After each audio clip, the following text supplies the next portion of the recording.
కేంద్ర విద్యాశాఖ మినిస్టర్ ధర్మేంద్ర ప్రధాన్ రాజీనామా చేశాడు కదా, ఏ విధంగా చూస్తారు?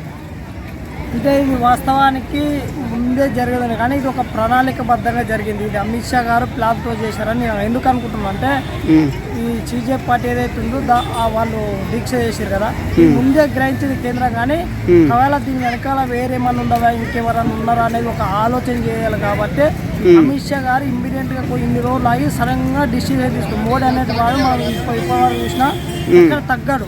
కానీ ఈ విషయంలో తగ్గినంటే ఇక్కడ అమిత్ షా గారు పక్క ప్లాన్ ఉన్నదని నేను అనుకుంటున్నాను. ఎందుకు అనుకుంటున్నాను అమిత్ షా గారి ప్లాన్ ఏంటంటే, దీని వెనకాల ఏమున్నది, ఎలాంటి ప్రణాళికలు ఉన్నాయి, భవిష్యత్తు ఇంకా ఏ రాజకీయ పార్టీలు ఉన్నాయి వీళ్ళ వెనకాల, వీళ్ళ సొంత నిర్ణయం అనేది దీన్ని పూర్తిగా ఎంక్వైరీ చేయాలన్నప్పుడు ఇది ఇంకా పెరగాలని ఆలోచనతో చేశారు. కాబట్టి అది సడన్గా అసలు తెలియకుండానే ఈ రకమైన చర్య తీసుకున్నాం నేను అనుకుంటాను. అమిత్ షా గారు దీని వెనకాల పెద్ద మాస్టర్ ప్లాన్ అని నేను అనుకుంటున్నాను. అంటే గతంలో శ్రీలంకలో ప్రభుత్వ నాయకుల్ని అక్కడ ప్రభుత్వం పడిపోయింది, బంగ్లాదేశ్లో కూడా ఇదే విధంగా అయింది, హసీనా గారు కూడా ఇండియాలో ఉన్నారు, అండ్ నేపాల్లో కూడా ఇదే విధంగా ప్రభుత్వం కూలిపోయి ఇదే విధంగా అల్లర్లు అయినాయి.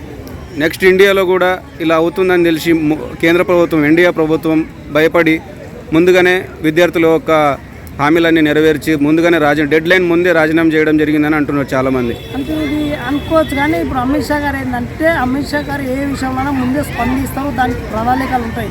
కానీ ఇప్పుడు ఇంకోటి ప్రభుత్వంలో అయినా లోపాలు ఉన్నా కూడా మార్చుకోవడానికి ఒక అవకాశం, ప్రతిపక్ష పార్టీలని మన భవిష్యత్తులో ఎక్కడ కూడా అవకాశం రాకుండా ఇరుకులో పెట్టవలసిన ఒక ప్రణాళికతో అమిత్ షా గారు ఇట్లా చేశారని నేను అనుకుంటాను. ఎందుకు ఒకవేళ ఇప్పుడు ఈ దాని ద్వారా ఒక ప్రభుత్వాలు ఏమైనా లోపాలు ఉన్నా, లేక ఇంకేదైనా మంత్రిత్వ శాఖలు ఏదైనా తప్పిదాలు ఉన్నా అవన్నీ సెటిలైజ్ చేసుకొని ప్రతిపక్షాలకు నెక్స్ట్ ఎలాంటి అవకాశం దొరకకుండా చేద్దామనే పక్కా ప్లాన్ తోటి అమిత్ షా గారు చేశారని అంటే మొన్నటి వరకు వాళ్ళు అక్కడ దేశ విద్యార్థులు కాదు టెర్రరిస్టులు, నక్సలైట్లు అన్న కేంద్ర ప్రభుత్వం మరి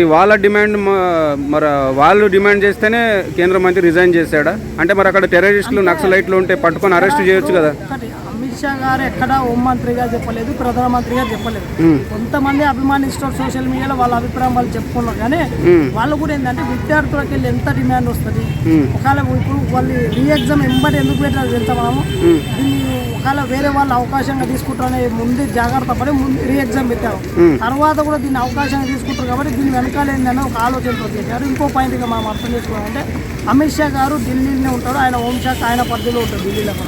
ఆయన ఎందుకు ఈ రకంగా చర్యలకు పోలేదంటే, భవిష్యత్తులో ప్రభుత్వం ఏదైనా తప్పిదాలు చేయకుండా ప్రతిపక్ష పార్టీలకు అవకాశం భవిష్యత్తు ఇవ్వకుండా సేమ్ టైం ప్రభుత్వం ఏదైనా లోపాలు ఉన్నది చూసుకొని దీని వెనకాల ఏంది, ఎవరెవరు నెట్వర్క్ ఉన్నది ఎంత ఎంక్వైరీ చేయడానికి సీరియస్గా ఉన్నారు. కాబట్టి అమిత్ షా గారే కావాలని ఈ రకంగా పెంచినప్పుడు దీని వెనకాల ఏంటనే ఒక కుట్రని బయటికి తీయాలని అమిత్ షా గారి ప్లాన్ తోటే ధర్మేంద్ర ప్రధాన్ గారు రాజీనామా చేశారనేది నేను అనుకుంటున్నా. నాకు తెలిసిన సమాచారం కూడా అట్లా వచ్చింది. అంటే ఈ విద్యార్థుల వెనక దేశ విద్రోహ శక్తులు ఉన్నాయి, యువతను పక్కదారి పట్టించారు అన్న బీజేపీ నాయకులు అంటున్నారు. మీకు ఎలా అనిపించింది? అంటే ఇక్కడ ఇప్పుడు విద్యార్థులు ఏ అంశం మీద అయినా దేశం కాదు ఏ రాష్ట్రంలో తప్పిదాలు చేయాలి, యువత పోరాటం చేయాల్సి దాన్ని ఎవ్వరు దేశ ప్రధానమంత్రి కాదన్నారు, అమిత్ షా గారు ఎవరు కాదు. ఈ యువతను అడ్డం పెట్టుకుని ఒకవేళ అవకాశాన్ని వాడుకున్నాము అనేటోళ్ళు ఉంటే వాళ్ళని పట్టుకోవడానికే అమిత్ షా గారు చేశారు. కానీ ఇక్కడ ఇంకా రాహుల్ గాంధీ అనే వ్యక్తి చేశారు కదా, రాహుల్ గాంధీ గారు అనే వ్యక్తి ఏంటంటే ఆయనకు ప్రతిపక్ష పాత్ర పోషించడం రాదు, ఈ జన్మకు ఆయన ప్రధానమంత్రి కాలేరు. ఎందుకు కాలేరు అంటే వాళ్ళ తరాలుగా 3-4 ప్రధానమంత్రి అయ్యారు. కానీ ఈయన క్రెడిబిలిటీ లేదు, లీడర్ అనేటోడికి ఎట్లా ఉండాలి, రోజు ప్రజలతో కలవాలి, రోజు ఏ రాష్ట్రంలో ఎక్కడ ఉన్నది ఏ సమస్య ఉన్నా అయితే పట్టించుకోవాలి.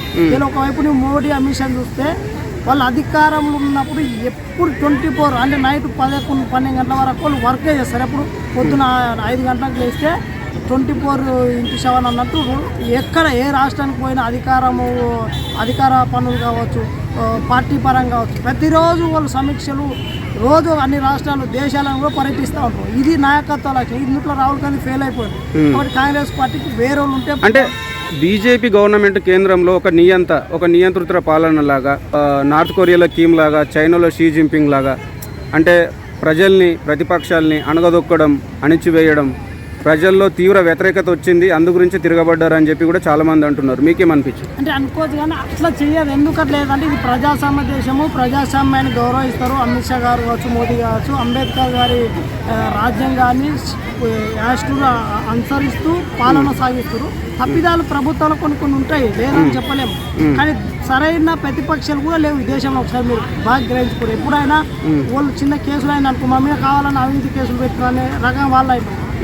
ఇంకోటి వాళ్ళు కరెక్ట్ అయిన సబ్జెక్టులు ఒక్క ప్రతిపక్ష నాయకుడు దేశంలో అరవింద్ కేజ్రీవాల్, మమతా బెనర్జీ, స్టాలిన్, వీళ్ళందరూ ఎవరు చూసినా నవీన్ నాయ్ పాటిల్ కావచ్చు, ఎవరైనా దేశంలో ప్రతిపక్ష పార్టీలు కూడా వాళ్ళు విప్లవం అయ్యారు. ఎందుకంటే వాళ్ళకి ఆప్షన్ లేదు, ఏం మాట్లాడాలి, దేశంలో ఏమయ్యే అవకతవకాలు ఉన్నాయని వాళ్ళకి తెలియని పరిస్థితులు ఈరోజు వాళ్ళు అంత అందరకులంలో ఉన్నారు. కాబట్టి అమిత్ షా గారు ఏంటంటే ఇట్లాంటివి జరిగినప్పుడు దీని వెనుక ఏంది, భవిష్యత్తులో ప్రభుత్వాన్ని ఇంకా పటిష్టం చేయొచ్చు, ఏదైనా తప్పిదాలు ఉంటే మంత్రులకు గైడ్లైన్స్ ఇవ్వచ్చు, మంత్రులు కూడా ఎలక్ట్ అవుతారు, దేశంలో కూడా ఆ పార్టీని ఇంకా బలోపేతం చేయొచ్చు అనే ఆలోచనతో అమిత్ షా గారే ప్రణాళిక చేశారనేది దేశ ప్రజలు అనుకుంటారు. అమిత్ షా గారు ఇంతటి విషయాలలో ఇంత మేర పెంచారు అనేది దేశ ప్రజలకు అవగాహన ఉంది. ఎందుకంటే ఆయన ఆర్టికల్ 370 అనేక బిల్లులకు ఆయన ఏందనేది మనం చూసాం. కాబట్టి అమిత్ షా గారే పక్కా ప్లాన్ చేశారు. దీన్ని ఎలా నియంత్రించాలనే ఆలోచనతో ఈ రకంగా పెంచారని నేను అనుకుంటాను. యువతరానికి ఇక్కడ తప్పు పట్టరు, అమిత్ షా గారు పట్టలేదు, మోదీ గారు పట్టలేదు, ఎవరు కూడా పట్టలేదు. ఎందుకని వాళ్ళు భారతదేశం పౌరులు, రేపు ఐఏఎస్లు, ఐపీఎస్లు, ప్రధానమంత్రులు కూడా వాళ్ళే అవుతారు ఇప్పుడు ఉన్న యువతరం. కాబట్టి వాళ్ళకు బాధ్యత వహించారు, యువతరం కోసం పనిచేస్తారు.